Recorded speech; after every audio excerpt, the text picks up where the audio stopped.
आज की कहानी है विक्रम बेताल की 16वीं कहानी, दगड़ू के सपने।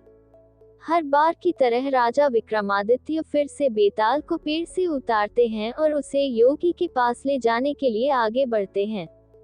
इस बार भी बेताल एक नई कहानी राजा को सुनाता है। बेताल कहता है, सालों पहले की बात है, चंदनपुर नाम के एक गांव में दगड़ू नाम का लड़का रहा करता था। वह बहुत ही आलसी और कामचोर था। दगड़ू के आलस और दिन रात सोने की आदत से उसकी बूढ़ी माँ परेशान रहती थी। किसी तरह वो दर्जी का काम करके अपना परिवार चलाती, लेकिन दगड़ू पर इसका कोई असर नहीं पड़ता। वो तो बस दिन रात सोता और सपने देखा करता था।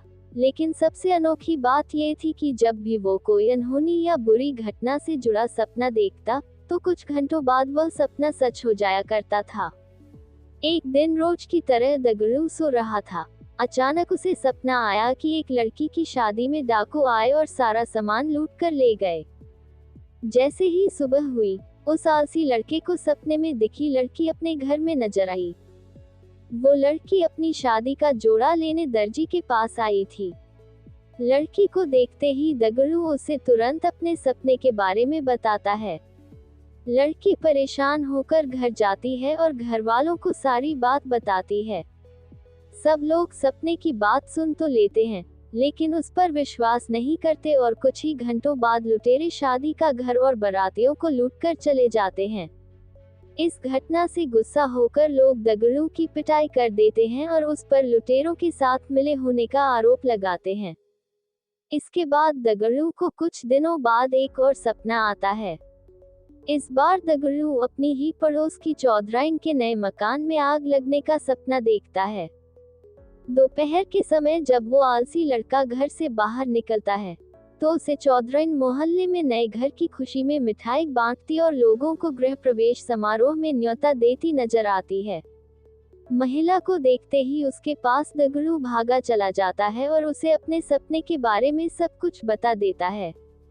महिला दगड़ू पर नाराज होकर वहां से चली जाती है, लेकिन समारोह से पहले घर को आग से बचाने का पूरा बंदोबस्त कर लेती है। लेकिन फिर भी दगड़ू का सपना सच हो जाता है और चौधराइन का घर जलकर राख हो जाता है। ऐसा सालों तक चलता जाता है। हर बार दगड़ू बुरा सपना देखते ही लोगों को सतर्क करने के लिए पहुंच जाता, लेकिन आखिर में उसे ही लोगों के गुस्से का शिकार होना पड़ता। इससे तंग आकर दगड़ू गांव छोड़ने का फैसला लेता है। वो गांव से दूर एक दूसरे राज्य में चला जाता है। यहाँ अपना पेट पालने के लिए दगड़ू नौकरी ढूंढने लगता है। किस्मत से उसे एक राजा के यहाँ चौकीदार का काम मिल जाता है। दगड़ू को नौकरी मिलने के कुछ दिनों बाद ही राजा को सोनपुर गांव निकलना होता है।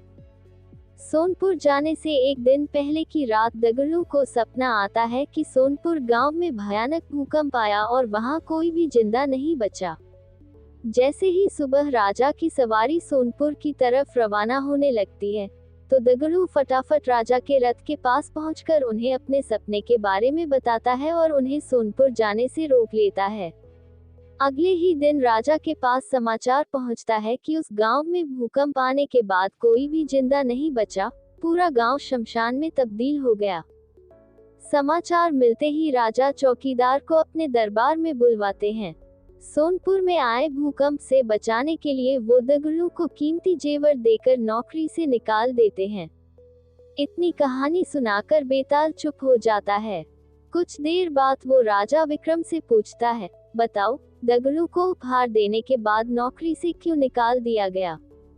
सवाल सुनते ही राजा विक्रमादित्य जवाब देते हैं कि उसे जेवर राजा की जान बचाने के लिए दिए गए और चौकीदारी करते समय सोने के लिए उसे नौकरी से निकाल दिया गया।